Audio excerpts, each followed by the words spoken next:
Don't go up and stand in front of people and go, "Okay, I'm a gun trainer, but I live it too." Okay. Somebody else had a question? Good. Do you do any hand-to-hand, Krav Maga, light fighting, anything like that? And we do some defensive tactics. I don't do Krav Maga on that yet. I have an opportunity to take it through the Department of Defense, but I teach hand-to-hand combat for the Department of Defense, Military SEAL Command. I know a second Dan Krav Maga teacher who's looking for work. Okay. Okay. So I might want to talk to you about that. Okay, that's fine. That's good. Yeah. Follow-up question. Since the catastrophic ammo shortage, how's that affected your business? We were talking about that on the way up here. Okay. Okay. It's affected us personally. Because we believe in shooting too. We go out and shoot. We're going to a gun shoot tomorrow. 3-gun tack shoot at Clareton Gun Club. Okay? It's a problem. Okay? So, you know, what we've thought and what we've done, we've come together because we have a bunch of guys that we kind of hang out with, train with. We've helped each other out. If somebody needs ammo, we help each other out, right? Okay. We kind of really got into the bartering system lately. I've really done that. Okay? So I have something somebody else wants. A lot of times people want training. You know, I'll teach you how to use this and that, and you give me some ammo. So that's kind of what we did. I don't really have a good answer for that. I really don't. We are designing the classes for a lower round count, but you're getting more skills. We're combining skills per shot instead of doing repetition of the same thing. You might be doing repetition of the same thing, but you're doing 2 or 3 skills at once. Okay. That kind of thing you can serve on ammo. It's the same thing when I teach law enforcement. We do the same thing. We're doing a low light class. We're doing a malfunction class too. It's the same. Yeah, we just combine skills instead of. It's not really a waste of ammo because any shooting is good shooting, but to conserve the ammo right now, it's a necessity. Yeah. We do have places we can get it. It's a little lead time. 9mm right now is about impossible, but there's other stuff. What number of rounds do you need for your course? The Or course on use right now? 12. There's a course coming up on the 12th in Pittsburgh. It's the first CSF course, and I think it's 100. 200. I thought it was 200. 150 rounds of handgun, 200 rounds of semi-automatic rifle. Okay. And it's all day. And I'd have to bring the course description up, but we're doing all kinds of stuff. Yeah, sorry, we're a little bit unprepared. Like I said, all of our crap's out in the car and we were late, so I apologize. We'd have to look that up. Training class. What'd you say? Shooting class, a one-day class. That'd be a one-day class. The one on the 12th is a one-day class. It's our first one. But if we're going to come out and provide something, we could do a 2-day class and custom whatever you guys want to learn. Well, I'm just inquiring because like some of us are from southeast, Okay. Yeah. Philadelphia area. For me, one Yeah. day it's a 6-hour ride. Yeah. That's good. So I'm just like, it's a one-day thing, you know. Well, one-day thing. This first one's one day. The standard class is what, one day? 1 day, an 8-hour class, which would probably be about a 10-hour day. By the time we go through everything, do everything, it's about a 10-hour day. And another thing with us guys, you bring extra ammo, we'll stay with you. And it's 4 o'clock, we're done. And that's why I said we do encourage. We'll come back out this way. I mean, we took the ride. We'll come again. You know, we're in the infancy of this too. Okay, so we're trying to figure out what's going to work. You know, we need people. If you guys organize something and say, hey, get in contact and say, hey, we'd like to run this class. You know, we don't need 20 people to come here. You know, you get 8, 10 people, we're coming. We'll come teach. I mean, we're not in it to make $1 million. Okay.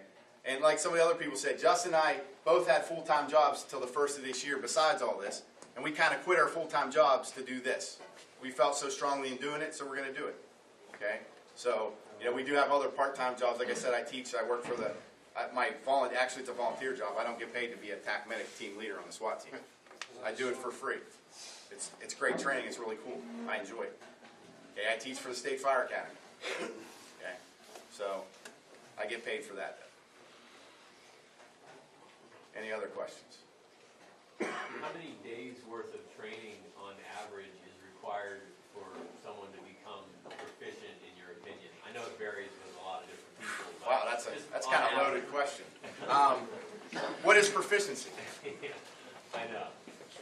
You'd have to define that. Okay?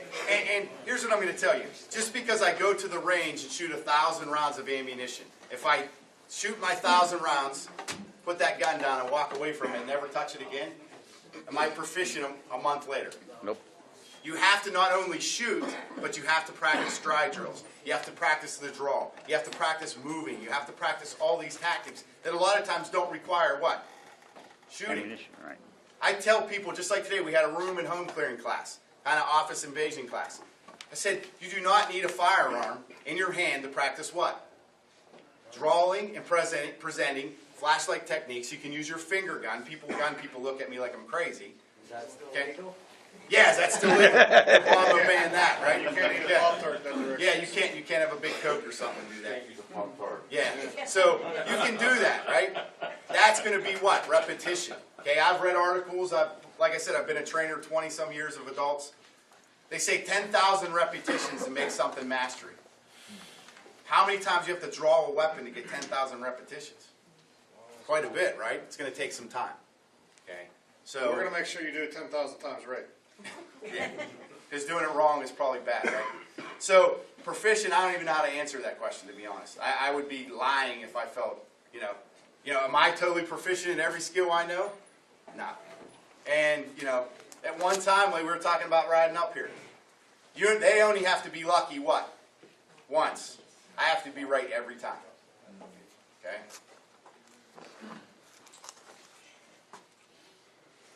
Anybody else? Good, sir. The tactical class is separate from the force-on-force training? Yeah, we could do either. So yes and no. I don't know how to answer that really. Yeah, we could do a 4-hour firearms class and go to the facility for 4 hours and do force on force. Yeah, 'cause Right when I now, was in the that Army, class I didn't on- learn that in a day. What's that? I was in the Army, I didn't learn that. No, you're not going to learn that today. Oh, no. No, we do, to explain a little bit what we do, okay, we do a 4-hour intro class. We teach people what? Open your frickin' eyes, because you think that you know what you're talking about and you really don't, okay? And we kind of just do what? Bring you in so you can understand what we're about and what we're there for. We didn't really plan on doing those kind of programs for a constitutional security force. Okay, we plan on doing, just like the class that's up on the 12th, it's a live fire class. Okay, if we want to move on and do a live fire day, come out here and do another day of this and another day of that, you're not going to learn it in one day. You're right, you're not. Okay, you're not going to come to us for 8 hours and we're going to teach you how to be a Navy SEAL and I'm going to bless you and you're going to be a 9th degree ninja. It's not going to happen. Okay, you're going to have to do what? Put in time on your own too. Okay. Yeah, we're gonna give Good you. question, though. Good question. You're right. You're not going to learn CQB in a day. You're not going to maybe learn CQB in a lifetime. Because it's ever what? Evolving. Changing. And plus, as you get older, your reflexes slow. I was 20 once. I remember I was invincible. Okay? That was a long time ago. Yeah. A couple broken backs, a messed up knee. Okay? I'm not the same guy I was 20 years ago. Maybe I'm a little bit wiser, though. Maybe. Maybe. Any other questions? Asshole. That happens. Go ahead, sir. Approximately, what kind of money are we looking at to get here for a 10-man unit that wants some training? $100 a person, 1 day of Okay. training. That's what the chief wanted. We're not, normally we don't charge much more than that anyways. We're not the Chris Costas of the world. Okay? Yeah, our most expensive class is $200, and it won't be that for senior constitution. It won't be that for you. So $100 a person. We take a ride out. We come out and train you guys. Maybe some things I've done in the past for other trainings, we've come out and had dinner the night before or something. Got together, break bread. It's very important. It really is. You need to know the people that you're going to what? Standing next to in a gunfight. Okay? Training with. It's important. Something, if I didn't like Justin, I wouldn't work with him. I don't know why I work with them. Any other questions? I know this is going to be a comedy. I know, it works though. That's what happens when you get us together for a 4.5-hour car ride. Yeah, no doubt. Okay. Shit. I can't sleep with him in the car. All right, guys, I encourage you to check out our website. I got cards with it on there. Check out the Constitutional website. We're linked right there. Look through the classes. If you guys want us to travel, there's anything there we're offering or something you want us to cater, we very specific classes. So, I guess that's all we got. Thanks. Thanks for your time. Thank you.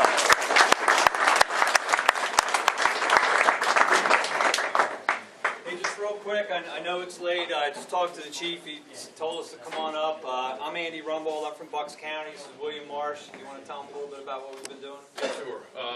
We're from Concerned Gun Owners of Bucks County. And you guys might think, why are guys from Bucks County up here? Well, we're very concerned about the gun situation as well. And when we heard about what your chief was doing, we invited him down. And we have an election for sheriff coming up, and we put him on the stage with our sheriffs. And let me tell you, he did your township here real proud. And we tried to convince him to stay, but he said he had to get back to you people. So you're very lucky that you got this guy. You've got a guy who's willing to not only step between you and harm, he's willing to intercede between unlawful authority and you. That is exceptional. That's what he's doing for you. My question to you is, what are you doing for him? Because the time may come when he gets called out and put in a very difficult position. When we talk about difficult, we talk about IRS, we talk about all the stuff that sounded a little bit funny if the Fed's doing stuff to guys that are standing up to unlawful authority. I'm asking every one of you tonight to think about it in your own head. What am I going to do when that happens? Just as importantly, we're here from Bucks County, but we're brothers. We're fighting the same fight.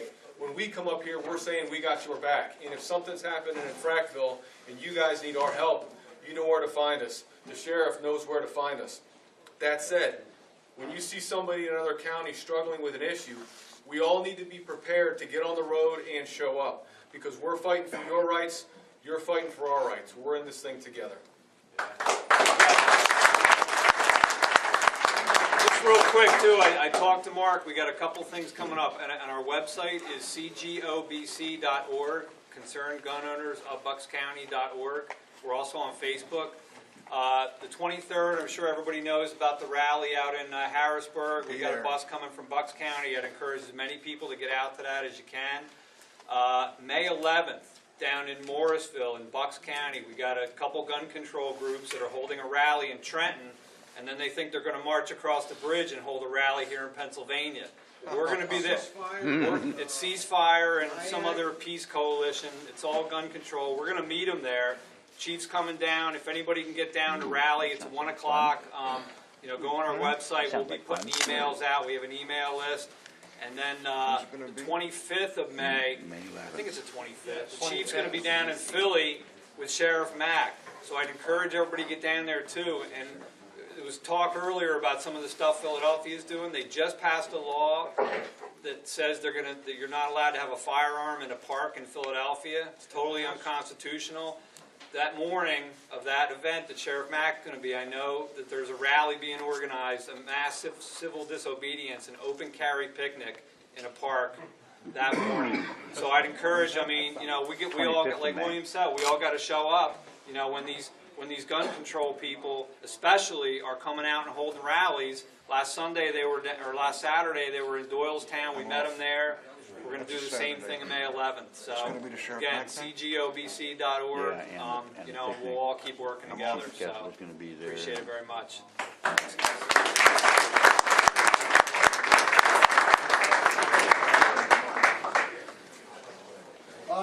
Hey, before when Mark asked how many people were NRA members, I've seen a whole bunch of hands go up.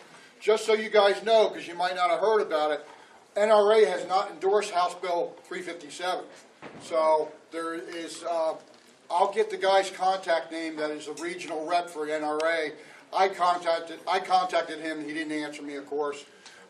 His name is John Hohenwater, but he's the regional rep for Pennsylvania, Ohio, I think West Virginia. So I'm going to get it posted to Mark's CSF site. You guys can get that information and call them and get after them. And I'm sure if they're not endorsing House Bill 357, they're not doing it in any other state that's, got the same kind of legislation. So I just want to let you know. One other thing I wanted to say, I forgot to mention when I was telling you about Oath Keepers, we're not just former military or former law enforcement or active duty of either one. We're also civilian patriots. Probably a third of our membership are civilian patriots. Have not served but are willing to take the oath. So, we're open to everybody, and we would welcome everybody. So, thanks a lot for coming out.